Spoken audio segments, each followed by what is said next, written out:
투박하지만 정직하다. 비평을 비평하는 남자 서영석. 그가 바라본 세상. 사설과 칼럼을 통해 오늘을 짚어본다. 서영석의 라디오 비평. 안녕하십니까, 서영석입니다. 정상추라고 들어보셨나요? 요즘 들어서 박근혜 정부와 보수 세력이 가장 끌끌어하는 이름 중의 하나입니다.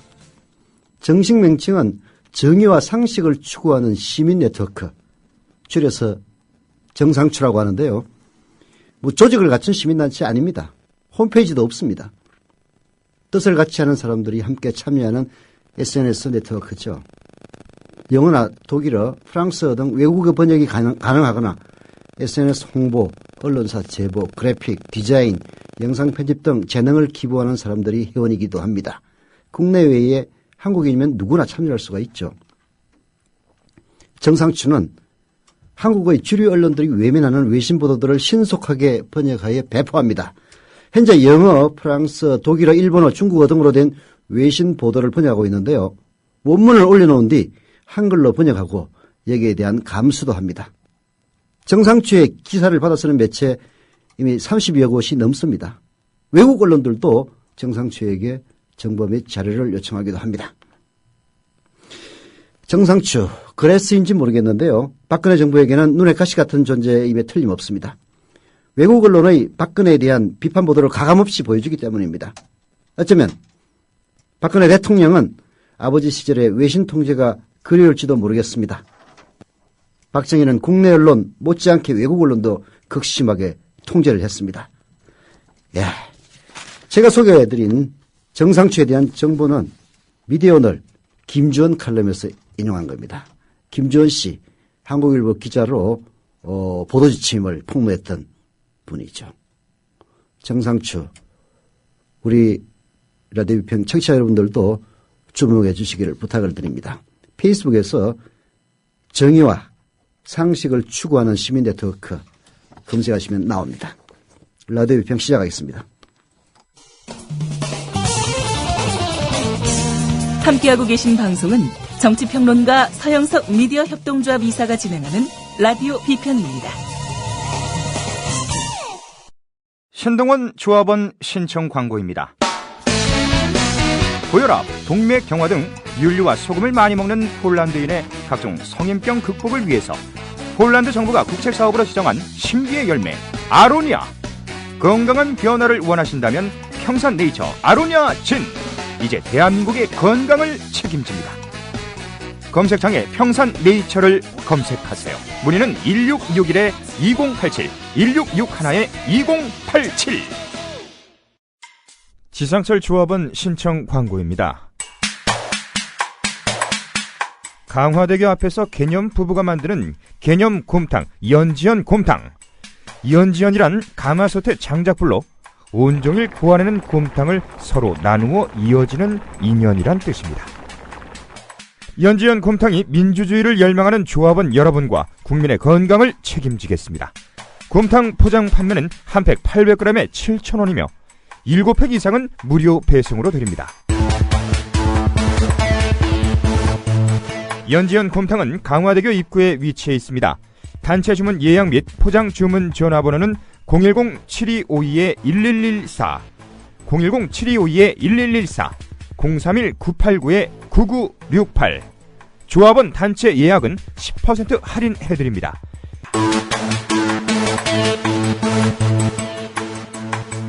포장 판매 금액의 10%는 국민TV 후원금으로 쓰입니다.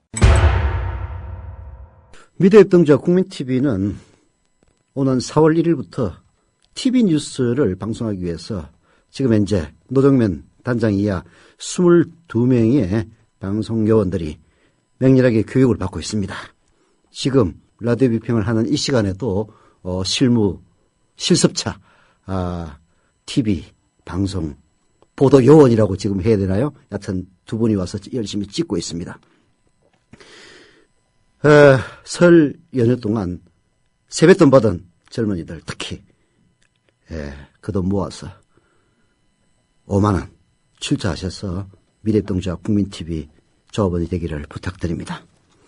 자본과 권력으로부터 자유로운 진정한 공정언론 국민TV의 조합원 되고 싶으신 분은 국민TV 홈페이지 kukmin.tv 국민.tv로 들어오셔서 상단의 조합원 가입 신청을 클릭하시면 되고요.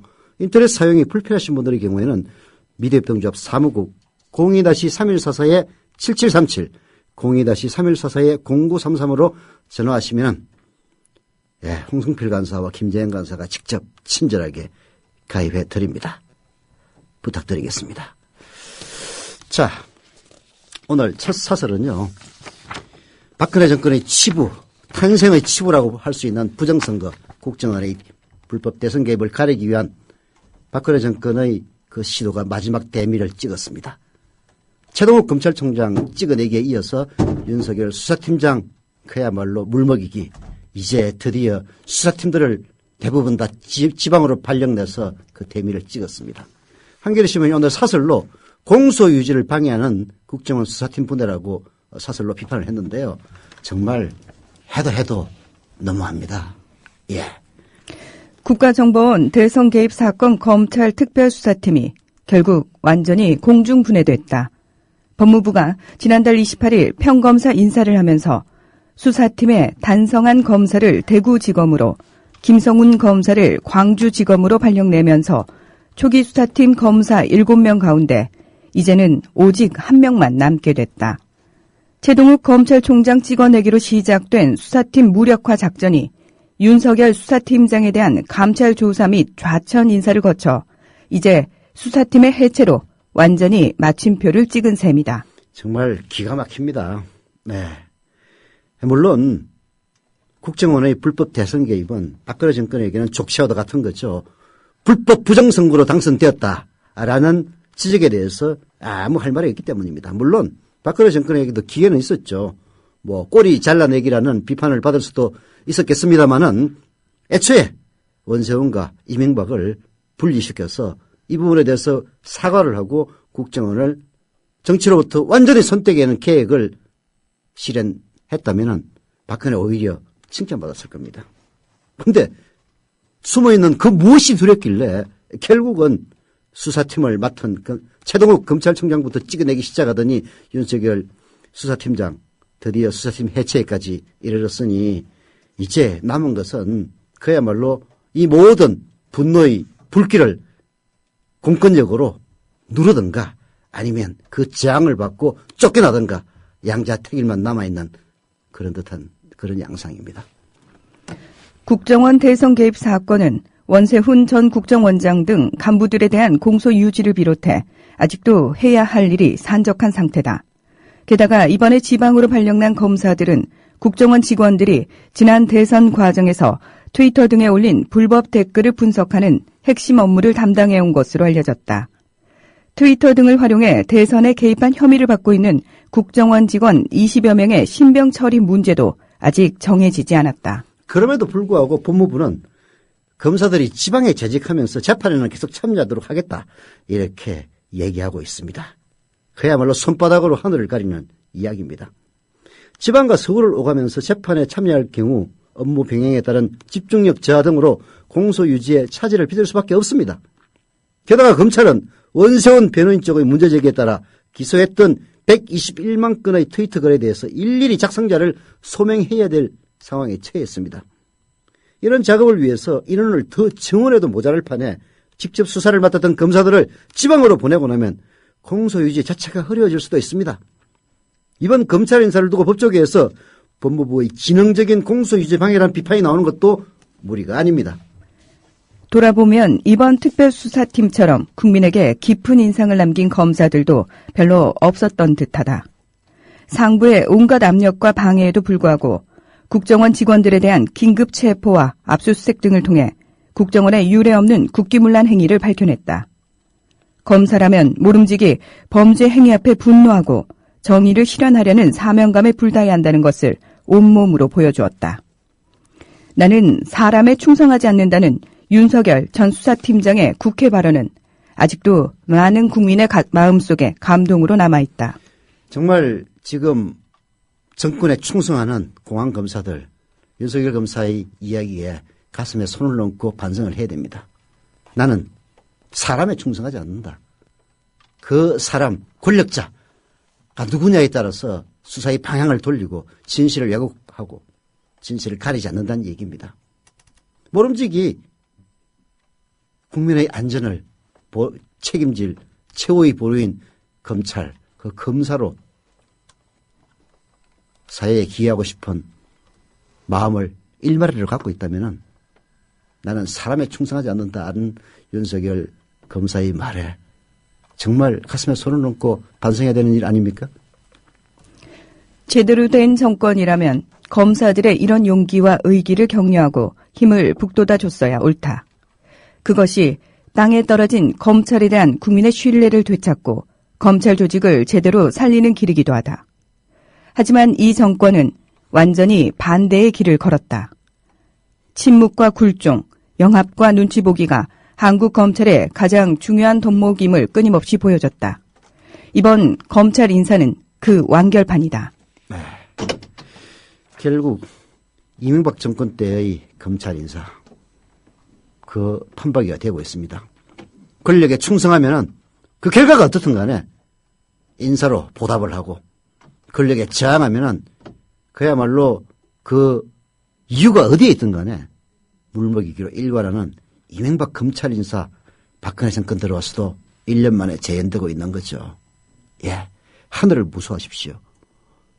지금 2014년 박정희 유신 시대 아닙니다. 더불어 행복한 세상 너와 나의 꿈이 눈앞에 국민 TV. 네, 어제 휴일에 가입해 주신 어떤 남자님 감사드립니다. 예, 어제 가입하셨네요. 물론 어제 가입하신 분들 굉장히 많이 있습니다. 근데 특별히 게시판에서 소개해달라고 해서 소개를 하려고 찾아봤더니요. 개인정보가 닉네임밖에 없네요. 물론 이제 이메일 주소 같은 건 있죠. 그리고 조금 전 제 시간에 가입해 주신 대전 중구 신성동에 산성동인가 신성동인가? 산성동이네. 예. 만신무사님 조금 가입 감사드립니다. 그리고 써누태님은 국민TV의 성공적 개국을 기원하며 이번 달에도 두 구자 정지하신다고 해주셨고요. 검은별님 역시 국민TV의 작은 힘이라도 보태기 위해서 일자 정지한다고 써주셨습니다. 감사드립니다. 여러분들의 정자 물론 감사드리고 앞으로 정자 많이 해주셔야죠. 하지만 조합원을 늘리는 일 역시 중요한 일입니다. 예, 광고하겠습니다.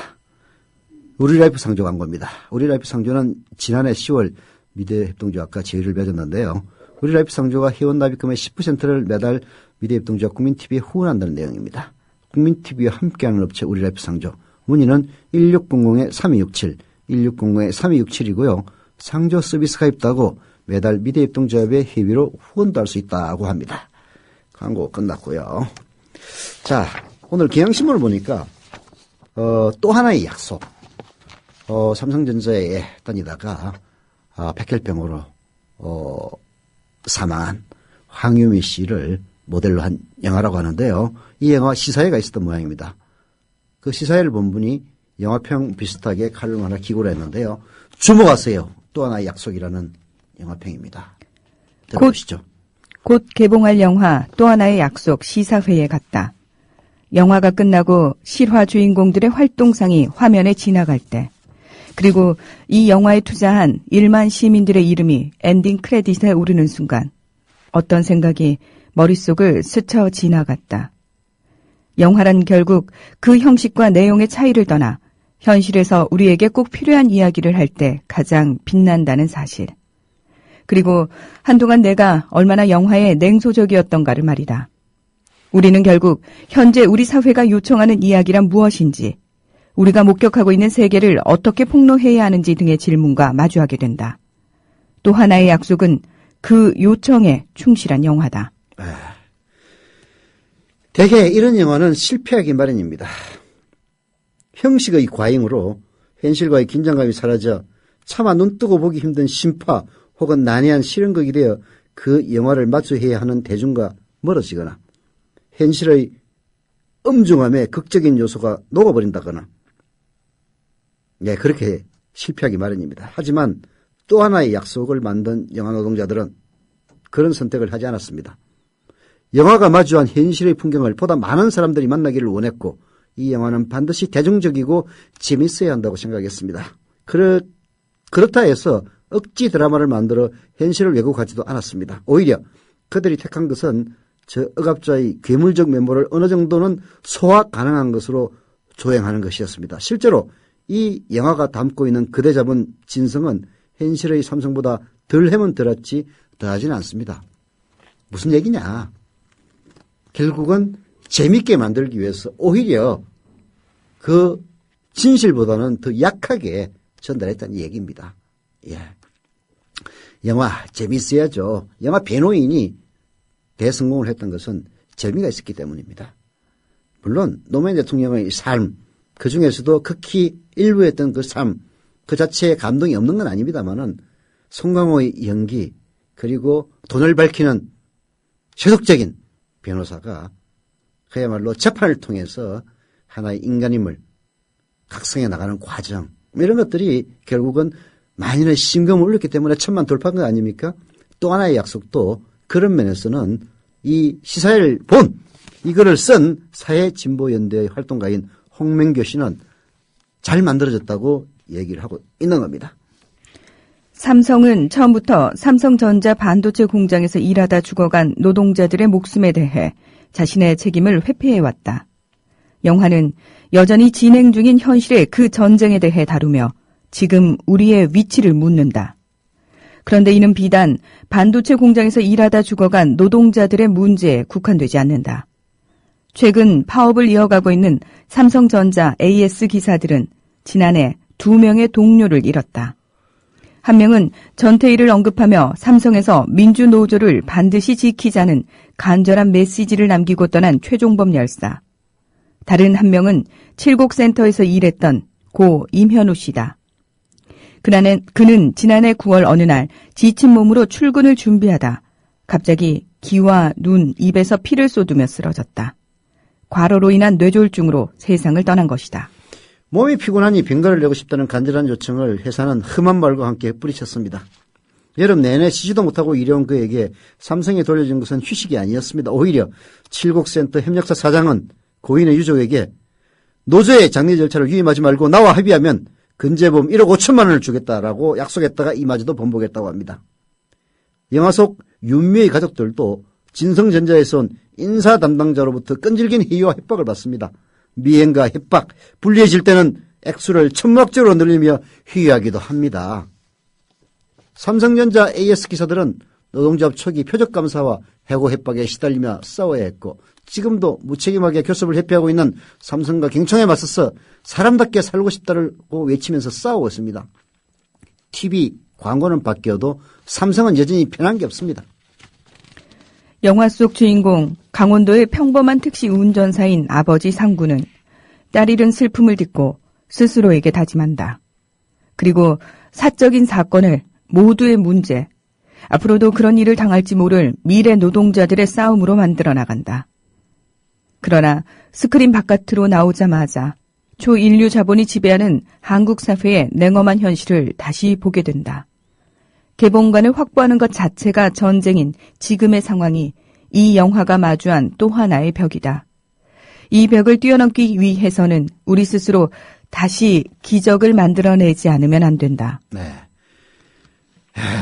영화가 개봉되면은 그 영화 스크린에서 상영이 돼야 사람들이 볼 수가 있는 겁니다. 천안함의 진실이라든지 남영동 1985 이런 영화는 개봉관을 확보하기가 쉽지 않았습니다. 그건 정치적 이유에서였다면 또 하나의 가족이 아니라 또 하나의 약속, 원래 원제는 또 하나의 가족이었다고 합니다. 또 하나의 약속은 그야말로 재벌 권력으로부터 개봉관을 확보하기가 쉽지 않은 겁니다.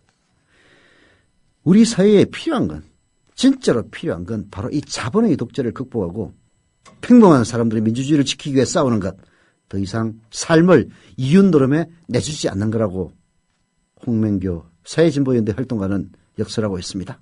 이 영화 또 하나의 약속은 자본에 맞서 저항하고 있는 모든 이들, 이 땅의 삼성 및 삼성 하청 노동자들에게 작은 용기를 주는 영화라고 하네요. 영화에 대한 냉소와 패배감을 떨치게 해준 영화를 만든 영화박 드라마의 1만 주인공들에게도 감사를 드린다고 합니다. 이 영화는 1만 명의 시민들이 낸 돈으로 만들어진 겁니다. 예, 엔딩 크레딧과 함께 쭉 이어지는 1만 명 시민들의 이름이 또 다른 감동을 준다고 합니다. 이 영화 결국은 잘 만들어진 영화라면 많은 사람들이 봐주는 것으로 보답해야 되겠습니다. 주목해 주십시오. 또 하나의 약속. 더불어 행복한 세상. 너와 나의 꿈이 눈앞에. 국민 TV. 조합원으로 새로 가입하신 분은 없네요. 고슴도치 사장님이 세뱃돈을 증자한다고 합니다. 두구자 하신다고 하네요. 감사드립니다. 예. 배노인과 같이 1000만 명을 돌파한 영화는 2번, 3번 보는 사람들이 많은 게 특징이다. 이렇게 얘기를 하고 있는데요. 또 하나의 약속도 2번, 3번 보는 분들이 늘어서 1000만 명 돌파하기를 한번 기대해 봅니다. 설 연휴에 전남 여수시 신덕마을은 기름 유출 사고로 악몽의 날을 보냈다고 합니다. 문제는 2월 1일 우리 박근혜 대통령이 끔찍히 여기는, 끔찍히 사랑하는 해양수산부 장관 윤진숙이 2월 1일 신덕마을을 방문을 했는데요. 주민들 앞에서 냄새난다고 코를 막은 장면이 포착이 됐습니다. 그리고 늦게 왔다고, 왜 이렇게 늦장 방문했냐고 했더니 심각하지 않은 것으로 생각했어. 어쩌고 저쩌고 얘기를 했다고 하네요. 네, 그래서 욕 더 얻어쳐먹고 있습니다. 해수장관 윤진숙은 언론에 날 때는 반드시 욕먹을 때만 납니다.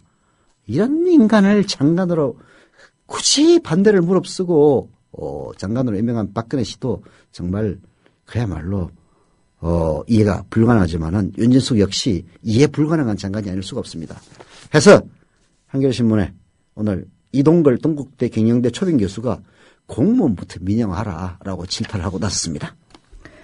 높은 분들은 매년 설 연휴만 되면 어디 조용한 데 가셔서 무슨 굉장히 중요한 구상들을 하고 오시는 모양이던데 박근혜 대통령은 우리 민초들을 위해 과연 무슨 구상을 하셨을까? 우리 청년들은 앞으로 취직이 잘 될까? 대학생들은 이제 안녕 대자보 같은 것들 안 써도 될까? 우리 노인분들은 앞으로 조금 더 평안한 삶을 살 수 있을까? 타의 추종을 불허하는 50%에 가까운 노인 빈곤율은 좀 개선될까? 경제협력개발기구 1위를 자랑하는 노인 자살률은 좀 낮아질까? 그분들은 박 대통령의 절대적 지지층인데 또 표를 달라고 하려면 그래도 양심이 있지 그분들에게만이라도 뭔가 좀 해드려야 되지 않겠나? 모든 노인에게 매월 20만 원씩 지급하겠다던 노인연금 약속, 4대 중증질환 전액 지원 약속 등 벌써 어긴 약속이 한두 개가 아닌데 어쨌든 새해에는 우리 모두 조금 더 잘 사는 세상이 되면 좋겠다. 박 대통령의 보따리에는 무슨 정책들이 들어있을지 잠옷 궁금해진다. 우리 서민들이나 중산층을 위해서라도 새해에는 경제가 꼭 살아나야 하는데 별로 그럴 것 같지 않습니다. 박근혜 대통령이 선거 때에는 하늘이 무너져도 약속을 지킨다고 했죠. 그랬던 경제민주화, 복지 약속을 헌신짝처럼 버리면서 창조경제에 올인을 하긴 했는데 불행히도 박근혜 대통령의 창조경제, 혁신경제에는 창조도 혁신도 없으니 어찌 성공할 수가 있겠습니까? 속된 말로 붕어빵에는 붕어가 없고 국어빵에는 국화가 없어도 그것들은 값싸고 맛이나 있지 경제야 어디 그렇습니까? 박근혜 대통령이 아는 것이라고는 규제 완화, 민영화, 부동산 활성화밖에 없고 그것마저도 공무원들 등에 업혀서 유신 공무원들의 군사작전 하듯이 한다니 그렇게 해서 과연 이 시대에 창조경제가 창조되겠습니까? 암울합니다. 암울해요. 정녕 창조경제, 혁신경제를 성공시키고 우리 경제를 살리고 싶다면 규제 완화와 민영화를 말하기 전에 창조와 혁신의 경제 생태계를 짓밟아내는 공무원부터 규제하라. 국민들을 죽이고 우리 경제를 파탄낼 의료 민영화를 중단하고 그 대신 공무원부터 민영화하라. 경쟁이 불가능한 구조에서 경쟁을 시킨다며 허황된 논리로 위장한 철도 민영화를 말하기 전에 공무원부터 경쟁시켜라. 우리 미래를 갉아먹을 교육 민영화를 꿈꾸기 전에 공무원부터 혁신하라. 공무원들이 매월 200만 원, 300만 원이 넘는 풍족한 연금을 받으며 안정된 노후를 즐길 때 대다수 국민들은 공무원 연금의 3분의 1, 4분의 1도 안 되는 팍팍한 국민연금에 만족해야 한다. 또 적지 않은 노인들은 그나마도 없어 월 20만 원의 노인연금에 의존해서 겨우 생명을 부지해야 한다. 이런 사회가 정상이고 건강한 사회인가? 많은 은퇴자들은 퇴직 후 생계를 유지할 길이 없어서 마지막 수단으로 빚을 내서 편의점이나 치킨점 등 자영업 구렁텅이에 빠져들어 과잉 경쟁과 갑의 척추로 파멸되어 갑니다. 그러나 다수 공무원들은 풍족한 연금도 부족하여 퇴직 후에 공기업, 산하기관 관련 기업들에 낙하하여 공무원 때 몇 배나 되는 그액의 월급을 받으면서 아름다운 인생 2라운드를 즐깁니다. 이런 사회가 정상이고 건강한 사회입니까? 능력들이 출중해서 그런 대우를 받을까? 대부분은 그들이 현직에 있을 때 이권 편의를 봐준 데 대한 보상이거나 또는 과거 자신의 업무를 대상으로 로비스트 짓을 하는 데 대한 보상과 다름없다. 그러니 법무법인의 고문으로 취직해 말 몇 마디 해주고 연봉을 몇억 원씩이나 받지. 국민들은 과잉 경쟁으로 배골아 죽고 공무원들은 독점위원으로 뱉어져 죽는 사회는 정상적인 사회가 아닙니다. 건강한 사회가 아닙니다. 물론 공무원들도 고위 공무원들이나 그렇지 하위직 공무원들은 그것마저도 못합니다. 절대 건강한 사회가 아니죠. 박근혜 대통령의 눈에는 그것이 안 보입니까? 선거 때 써먹던 경제민주화처럼 입으로만 비정상의 정상화를 생각할 게 아니라면 지엽적인 문제만 건드릴 게 아니라 이 사회의 가장 심각한 비정상부터 수설해야 하지 않겠습니까? 그것은 바로 권력을 독점하면서 자신의 영리를 위해서 이익 집단화한 공무원 조직입니다. 공무원 조직을 개혁하십시오. 민영화하십시오. 권력을 국민들에게 돌려주고 공무원들이 국민들을 위해 경쟁하도록 하라 이 얘기입니다. 방법은 있습니다. 실천 의지의 문제일 뿐이죠. 예. 더불어 행복한 세상. 너와 나의 꿈이 눈앞에. 국민 TV. 네, 싸가지 두목님이 게시판에 와이프 6살 아들 5살 딸 이렇게 3명이 조합원 가입하시겠다고 해주셨네요. 뭐 사실상 증자라고 하겠습니다. 조합원들의 숫자를 늘리는 게 매우 중요하죠. 자기 주변부터 가족을 늘린 다음에 친척을 늘리고 그 다음에는 주변 친구들을 늘려가는 3단계 전략이 필요합니다. 싸가지 두목님도 참고해 주시고요. 네, 워렌 버핏 67조님은 또 하나의 약속 꼭 봅시다.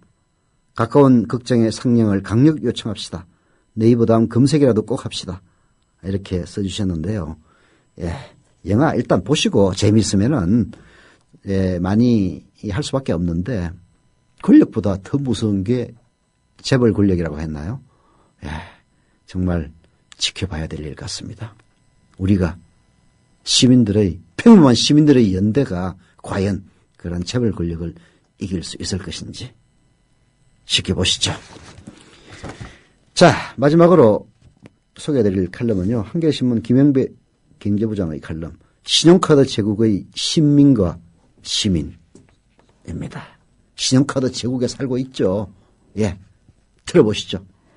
빌 클린턴이 미국 대통령 시절이던 1999년 3월 1일 유타주 파크시티에서 부인 힐러리, 딸 첼시와 함께 휴가를 즐기던 때 일이다. 대통령이라는 신분을 잠시 잊고 시내의 한 서점에 들렀던 클린턴은 체면을 왕창 구기는 면박을 당했다. 책을 고른 뒤 아메리칸 익스프레스 카드를 내밀었더니 클린턴 씨, 믿기지 않겠지만 당신 카드는 어제로 사용기한이 끝났는데요. 라는 서점 직원의 답변이 돌아왔다. 직원의 말에 클린턴은 어이없다는 표정을 지으며 집에다 새 카드를 두고 온 것 같소. 난 빌 클린턴이요. 라며 현직 대통령임을 넌지시 내비쳤다. 그러자 직원은 카드사에 전화를 걸어 WJ 클린턴의 이름을 또박또박 불러주며 거래 승인을 요청했다. 하지만 소용이 없었다. 클린턴은 당혹감을 감추지 못했고 결국 수행 비서한테서 돈을 구워 책값을 치르고 서둘러 서점을 떠났다. 네.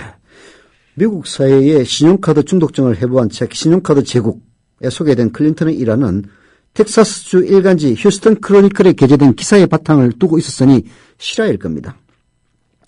미 합중국 대통령도 유효카드 없이는 집 밖을 나서기 어려운 신용카드 제국의 시민이 아니라 신하 신자 신민, 일본 제국주의 시절에 천황 덴노 헤이카의 신하라는 뜻에서 황국 신민이란 말이 있었습니다. 여기서 국민이란 말이 나와가지고 그래서 국민이라는 말을 써서는 안 된다고 얘기를 하는 건데요.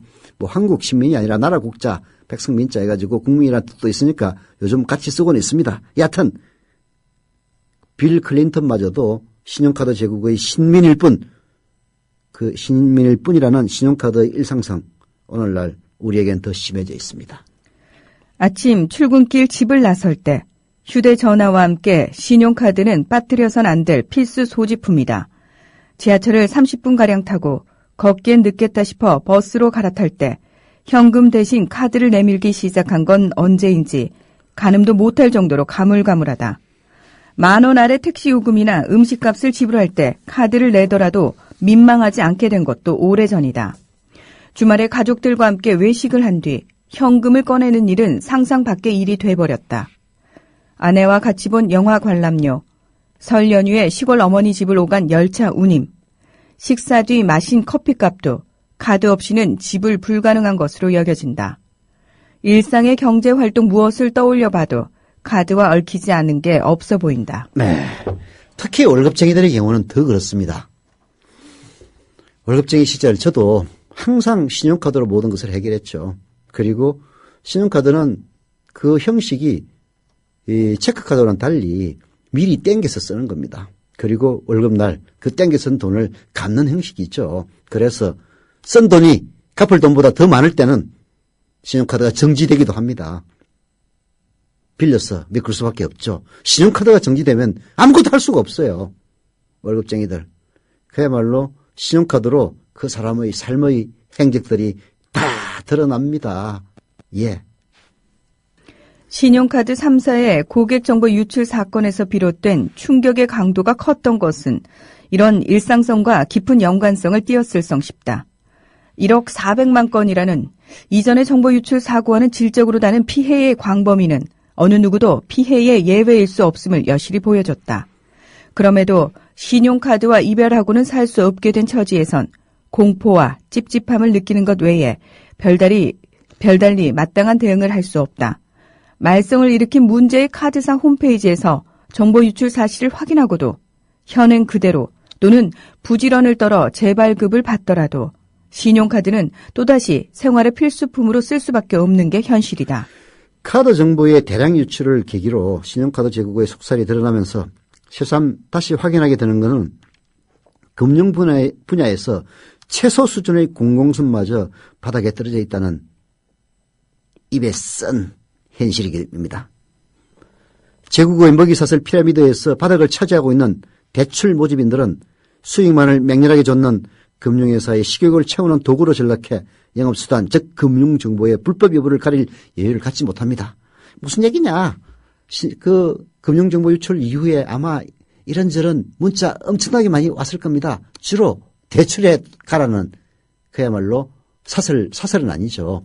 제3금융권 아니면은 그야말로 연 30% 넘는 고금리 금융회사들의 대출 통역 광고일 겁니다. 그들은 자기들이 획득한 정보가 불법이냐 합법이냐 따질 여유가 없는 거죠. 왜? 끊임없이 대출을 알선하라는 그런 위의 요구에 시달리기 때문입니다. 이런 난감한 현실의 구조 개선 없이는 이 모든 사태의 해결책은 없습니다. 라디오 비평 여기서 마칩니다.